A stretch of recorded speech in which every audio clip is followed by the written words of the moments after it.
Hello, hello, hello, everyone. Hope you guys are having a great. Let me just speak first. Happy Wednesday, everybody. Hey, Miss Dolores. Hello there. How are you? Hey, Evangelist. Hey, Diamond. Hello there. How are you? Hey, Teresa. Hello, hello, hello. Hey, Lolita. Hey, Robin. Hello, everyone. I hope you guys are having a great Wednesday so far. Did I still say it wrong? Oh, no, I said it right. Hey, girl. Hey. I never get it right. That's sad. Like, I don't know if that's with age or what, but that's kind of sad, y'all, that I really never know where I'm at, where I'm going. But hello there. I hope I am having a great day. It's getting started really smoothly. I woke up on time. I'm doing great today. Hey Jade, Bigo, I am coming to you guys today. We have a few things to discuss. We're going to actually watch the arraignment for this case over on the Bigo side of things. There also is a young girl by the name of London Thomas who is currently missing. We're going to go over her case. And then we're also going to go over briefly a case that is currently still developing of a young girl that was reported missing. And hours later, she was found in the surrounding areas of her family home. Okay. So we're going to get into that case, as well as a woman who was in her home and watched a 1.5-year-old walk by her door. And apparently he had burn marks on him, no shoes or socks on, and he was in nothing but a diaper in freezing temperatures. We're going to watch that video today as well and have a discussion about that. So you guys we have a full show over there for you guys too today, okay? Right after this show. But if you haven't done so already, please make sure that you share if you can, and I will definitely appreciate it, okay? Please share, and do not forget this month's raffle giveaway. This month's raffle giveaway is very much simple, where you will be able to, if you give super stickers or super thanks or any of those things, you are entered into this month's raffle. The raffle winner will receive exclusive merch that has not been released as of yet, and you will be the first to have it. Okay. So that is how you enter. All right. Every time that you send a super sticker, super chat, or however you do it, or a super thanks or anything, you will be entered every single time that you do that. All right. Alrighty, let's get started. Hey, Libra lady. Hello there. How are you? Pronounce Felice. Felice. I've been calling you Felis. Why you been letting me do that? Huh? You finally decided to tell me that I've been saying your name wrong when you know that I mess up a name. If I don't mess up nothing, it's going to be a name. And you've been letting me call you Felice this entire time. No, I was calling you Felis. What is it? I was calling her something Felice. Felis. Hey, Elizabeth. I've been calling her Felis this whole entire time. Why do y'all do that? Yeah. When y'all know I'll be wanting to pronounce it right. Felice. Okay. Feliz Navidad. Like that. Feliz Navidad. Like that. Am I saying it right? Feliz Navidad. That part, I never still I don't know it. But yeah, Felice. Okay. I'm gonna remember it because of that song. All right, let's get into today's show. Let's get into today's exactly. Perfect. All right. Let's get into today's show, y'all. If you have not heard about this case already, this case is kind of bizarre and it's kind of crazy. Okay. And I will say that the investigators has truly dropped the ball once again out there in Michigan. This happened in Port Huron Township out there in Michigan. And apparently, the family of this young man, of this young child, has been trying to get justice for him for years now. But of course, the investigators took their lovely, jolly time and giving them the justice that they were looking for. Okay. But they did it. And what they did was, I must say, I've covered a lot of cases and I've seen a lot of support bases for children and lost, people who have lost family members. This support base here, I must say, was a well organized, well put together. They were doing fundraisers. They were doing people were sponsoring like bowling events and things of that nature in order to raise money to continue to apply pressure to Michigan about this baby's death. Okay? Shout out to the family. It was actually his grandmother and grandfather who consistently apply pressure over the years nonstop. Okay. Of course they did. What's wrong with Michigan? I don't know what's wrong with Michigan, but they cannot get it right. This is in fact another case out of Michigan. Okay. Now this is little baby Matthew. Okay. So y'all said I gotta go over this side, right? Okay. So Matthew Maison is his name. Okay. And apparently, he was living with his mother at the time. And she's another negligent, good for nothing woman. Okay. And that's just honestly what she is. And she has officially been charged with first degree murder. Okay. But the details surrounding this young man's death is kind of horrible and it's kind of sick. The reasoning behind why they did this. Okay. So 3-year-old Matthew Maison was found dead in his bed on February the 18th of 2018. Okay. This happened in Port Huron Township out there in Michigan, and his mother, Amanda Maison, and her then boyfriend, okay, her then boyfriend had caused this baby to lose his life. All right. So authorities also say that the child had endured years and years of abuse at the hands of these two. And the neglect, of course, over time of his mother. There's also was some shocking details on why the couple decided that they wanted to take his life. Okay. So the case had grew massive amounts of attention over the years with his grandmother, as I said earlier, where they did do a Justice for Matthew Facebook page as well as groups as well. So in the initial investigation that happened and began on February the 19th of 2018, when emergency responders had arrived to the home, okay, of Amanda and her then boyfriend.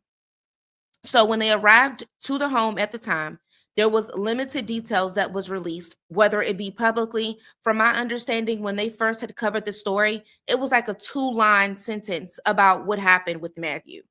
Many people wasn't really even covering his story, and it's because it did not get the widespread attention that it deserved then. Okay. So, investigators had quietly continued to examine the case and conducting multiple interviews, reviewing medical records, as well as probing into Matthew's home environment.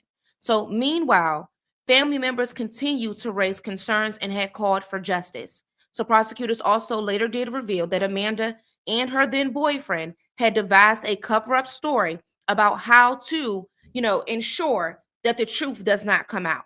So, according to the authorities, both suspects were untruthful with Child Protective Services and the police during the investigation.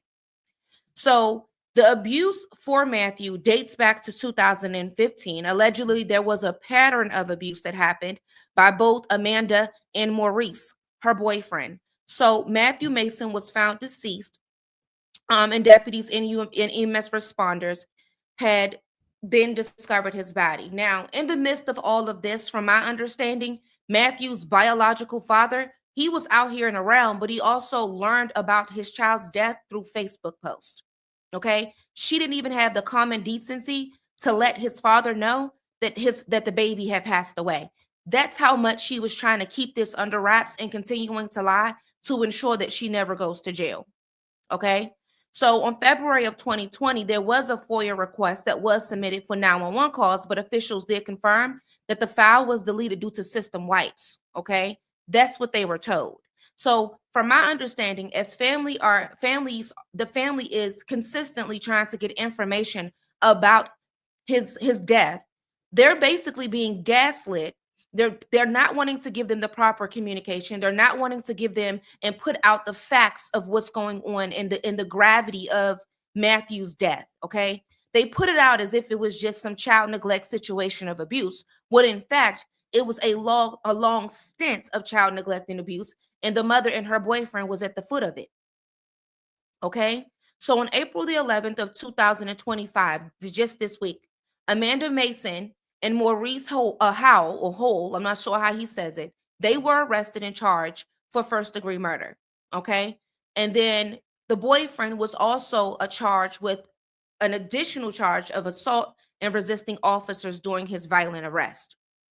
So on April the 14th, both were then arraigned and their bond was then denied. Now, here are the details of what was really going on. They were gaslit for sure. Okay.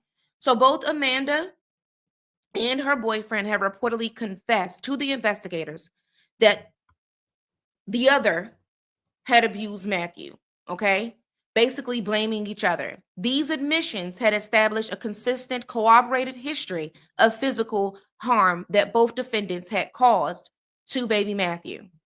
So there was also some methods of abuse. So there was some physical beatings. So it is also said that the boyfriend was accused of repeatedly striking Matthew across his face. There also was some confinement that was added to this abuse, where Matthew was routinely forced to kneel in timeout while his head was slammed against drywall, which did cause some damage, of course. He was, as well as isolation and starvation, where he allegedly was locked in his bedroom for extended hours with no food and no water. There was some suffocation attempts that was also added here in this situation, where the boyfriend was reported to have placed a pillow over Matthew's face on multiple occasions, pretending that it was playful behavior. Now, when it comes to the autopsy report, which is kind of strange to me, when you look at this autopsy report and you look at his cause of death, it literally says homicide. Okay? When you look at all the bruises and what they added into the autopsy, it literally lets you know that there was a murder that was taking place in that household. But they kept on telling authorities that it wasn't enough evidence. So all these, I'm trying to understand, okay? Had no help. I'm trying to understand how in the world, when a autopsy report is so vivid for murder, that it took y'all so long. I don't get it. They had to have been abused themselves as children and had to end the cycle. Well, from my understanding, they say that either her foster mother, adopted mother, or whoever the woman was, she was some form of a alcoholic, but she also assisted in the abuse as well. And she also attempted to help Amanda hide this whole entire thing. So there's other parties at play in this, okay, that knew about this. Let's also add another layer to this case, okay? Amanda moved on to a new man who knew about this story. Maurice moved on to a new woman that knew about this story. And neither one of these two people thought to themselves, you know what? I can't deal with these type of people because they have the possible murder of a toddler hanging over their heads. No, they decided to go into a long-term relationship with two murderers. Okay. And then you have on the outside of that a so-called foster mother, adopted mother, or whoever this woman was that is closely connected, that is considering herself some form of figure in Amanda's life. She knew about the abuse, assisted with the abuse, and also assisted to protect Amanda from getting caught. Now, when it comes to the autopsy report, which this autopsy report was kind of strange when I looked at it, because it makes me wonder, like, how did y'all not do an immediate arrest after this? It makes me also understands the grandmother who has been pushing the justice for Matthew this entire time. It makes me understand her frustration, because imagine looking at an autopsy report that says homicide. Imagine looking at a case where child abuse has already been on the table. Imagine seeing the two very people that was supposed to be there to protect your grandson turn around, murder your grandson, and walk away for several years because there's not enough evidence. Meanwhile, you have an autopsy report that proves enough evidence of abuse. I understand her frustrations. I do. So when it comes to um the autopsy report vividly said that there was blunt force trauma and features of asphyxiation. The severity and pattern of the injuries were sorry guys. The severity and the pattern of the injuries were ruled to be inflicted trauma that was consistent with abuse. Now, if you have those words on a autopsy report, there should be an arrest. If this happened in 2018, these people should have been arrested in 2018. There's no way that they have been able to consistently walk the earth, move on to the relationship, and act like that this doesn't exist. But they did in Michigan. So they also have an intentional attempt to cover up, as well as CPS failures that is attached to this case as well. So Amanda Maison had admitted to actively lying to the authorities and Child Protective Services. She also disclosed that she purposely avoided taking Matthew to schedule medical appointments because she feared that doctors would recognize the signs of abuse. Her boyfriend had previously also been a subject of the multiple CPS investigations. Once again, how did you guys have a child that passed away with prior CPS cases with the same person that lives in the household in the time of death, during the time of death, and there is no arrest? This man, Maurice, was already listed in CPS cases through other allegations because the grandmother had already felt like that something was going on. The grandmother even sent a message to the mother letting her know that Matthew is not happy there. She basically was telling her, you have to think about Matthew. Matthew is not happy living there. And you're putting you guys before Matthew. They didn't listen. This same grandmother attempted to protect Matthew away from these two demons here. But of course, he was forced to stay there and wait years for justice along with that.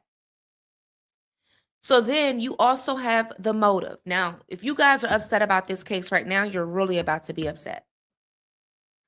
So it is said and stated that the abuse had escalated into a calculated act of murder because it was alleged that the couple had devised this plan because they wanted to make room for their own children. So they want to get rid of Matthew so Maurice can impregnate Amanda, and they will basically make Matthew disappear and start a whole new fresh family again as if he's never existed. That was the motive. These two sat down and concocted this plan. So the abuse was both psychological and physical, and was presented not as an isolated or impulsive situation, but as part of a prolonged and very much deliberate effort to eliminate Matthew. So when it comes to the prosecutors had used these findings to argue for both the defendants to be held without bond, in which they have been held without bond. Hey, the real books. Now, when it comes to the grandmother, okay, this woman here is a very strong human being, I must say. I've covered many cases, and while this can be one of those situations that is very emotional and it can cause a lot of anger, foot on neck is what you call it, what this woman did. When I say that she was contacting every news station, talking to podcasts, this woman was foot on neck for all of these years, and finally she's getting the justice that she deserves. Okay? Now, this is what Amy had to say, the grandmother. So Amy is the maternal step grandmother, and she says that she don't like to use the word step because Matthew was way more than that, and she had a better connection with Matthew than his own mother. So I'm going to call her what she is and what she prefers, which is his grandmother. Okay? So she did share a very critical context regarding the family's efforts to protect Matthew in the months leading up to his death. So she also suggests some systematic failures that did occur, as we just explained. So Amy has stated that Matthew was their grandson and described him as the love of their life. He was very affectionate and he was known as Bubba or Noodle, okay, is what they called him. So they always go by either Justice for Matthew or, Justice for Bubba. So that's what, they did in the effort to fight for justice for him. So she recalled the last time that she saw Matthew alive on Halloween, just months before his death. So he allegedly told her, "I want to go home. I want to go home," while crying and physically showing signs of weight loss. Okay, basically, he didn't want to go with his mama. He didn't want to be with them at all. Okay. So Amy and her husband had attempted to intervene by asking Amanda to let them take Matthew home with them, which she had then denied. So Amy also said that she immediately had went to the St. Clair County prosecutor's office where she had begged the prosecutor for help that she need to prevent a child's death. So according to Amy, the prosecutor have referred her to CPS hotline despite the family's repeated use of the 1-800 number, which has yielded with no results. So the prosecutor also allegedly had emailed Bill Weston, head of CPS, who had replied directing them once again to call the hotline. Amy had emphasized that although they submitted photo evidence of abuse, no action was taken, and they never received an investigative report. Once again, you guys are receiving reports in which you guys are ignoring. Y'all in this hotline. When I say I'm so sick and tired of y'all keep sending people to hotlines as if y'all follow through. When I say I'm so tired of CPS hotlines, I am officially tired of CPS and your hotline. Your hotline is failing. Y'all are the same people that in the Kimani's case, CPS stood and said, call the hotline. Meanwhile, you have also stood in Kimani's case and said that you guys only received 2 calls in the last year, or two calls since 2014 or something 2024 or something like that. Meanwhile, you have teachers, staff, coaches, and everything that said that they know for a guaranteed Fendi fact that they called y'all. Y'all just didn't follow through. When I say I am so tired of y'all and these hotlines from state to state, people get on the phone with y'all on these hotlines and you don't do absolutely nothing with the information that is given to you. As a CPS worker on a hotline, if someone is calling you saying that they're trying to avoid a death of a child, there is reason to believe that that outcome is very possible. People just don't wake up and say that they're afraid that a child may be about to pass away.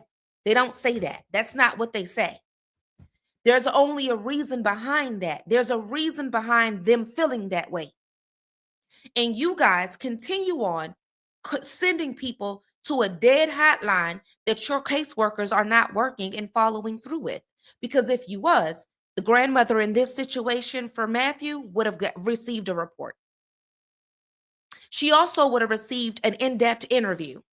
She also would have received a card from CPS about the notification as well as their contact information for any updates because she's a family member.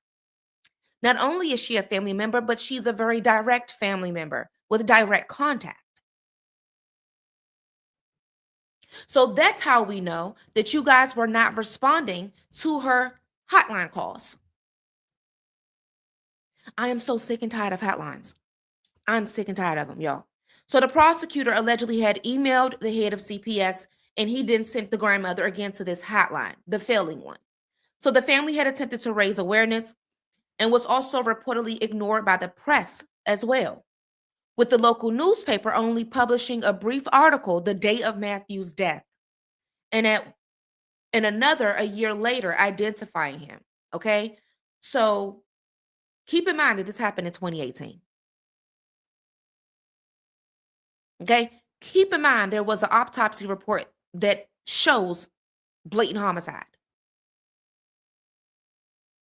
and it wasn't until a year after that we knew who Matthew was, and years after for these two to be finally arrested. So Amy also provided early warnings ignored by child protective service systems, and echoes of some of the system failures in which she has received.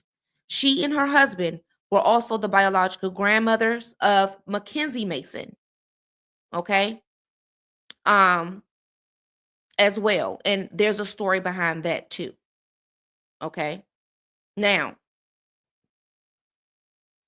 investigator breakthroughs. So you have the suspect admission, you have the cause of death, you have the motivation of wanting to replace him with your own children. You also have false reporting, okay? You have a pattern of abuse, and you have a resisting arrest that is coming from the boyfriend. They um did provide very graphic detail at the arraignment, okay? And both suspects are being held without bond in this case. So Amanda's father and stepmother have been vocal about this entire situation. Um, but the stepmother, but the other lady, the one that they said is an alcoholic or something like that, she assisted in this too. But when it comes to, the grandmother, Amy, and, all of them, they are working together to assist for for getting justice. Okay. Now, I will be keeping you guys updated with this case as much as I can. And we're going to be, following it through. Connecticut has the worst CPS system. All these states systems are corrupt. Speaking of Connecticut, uh, y'all know about a possible serial killer out there? We're gonna be talking about that today on Bigo. Speaking of Connecticut, apparently they done found a couple bodies very close and connected. So we're gonna be talking about that, and I think I'm gonna do a show over here on YouTube for it this week too. But yeah, it's a possible serial killer out there, guys, with multiple bodies. And many of the women are very much what's the name? But when it comes to the CPS system, that is a uniform failed system. And when I say uniformed, I mean across every state of the United States is a failed CPS system, and that is my opinion. I have not seen not one CPS system in no state that has worked. I'm sorry. I just have not. I haven't seen one. Okay? Not at all. Let me see if I have. 1 second. I thought I had it, but I'm not sure.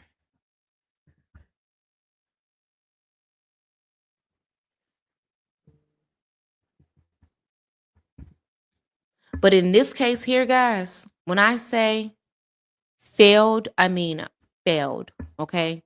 The level of failure in this case is insane.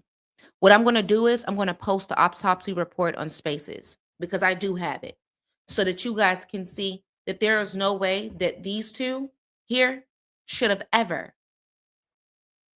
been out all of these years. And to the people that decided, let me show you one of them here. To the two people that decided to move on into a relationship with these two, what were you thinking? You guy, why are you with this person? What type of people out here? I'm sorry, but if there's allegations of you harming a child over your head, we cannot date. Why were these two able to find anybody? And let's just be honest. It was no secret. This was one of those things where it wasn't something that people wasn't screaming to the mountaintops. People were screaming to the mountaintops about these two. So you would never be able to convince me that y'all did not know that these two were evil demons that murdered a child. How would y'all even how were you guys even able to even get in relationships and move on? They've really moved on, guys. These two really moved on as if Matthew was just a figment of their imagination, and this was not Amanda's biological child that she pushed out of her womb. She really was walking around Earth as if this never happened. That right there in itself lets us know they're mental. Because if you can do something like this as a mother and still tiptoe through Earth, knowing what you did, and then proceed to move on to a whole nother relationship. Not to mention, they also say that there's another kid that she had. And at one point, this child was still in her custody during the investigation after the death of Matthew,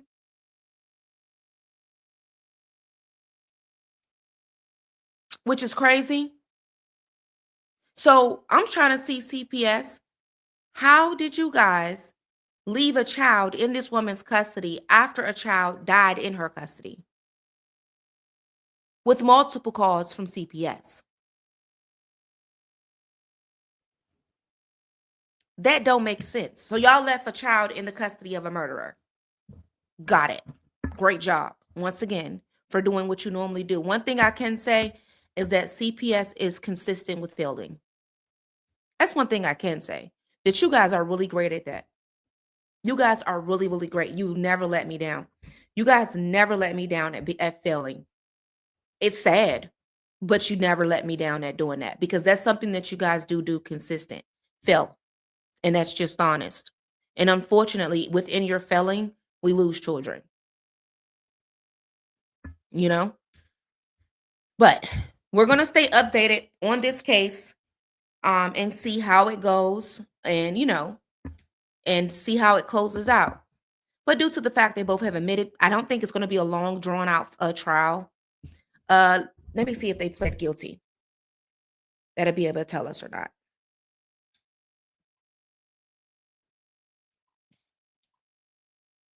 Thank you, Miss Dolores.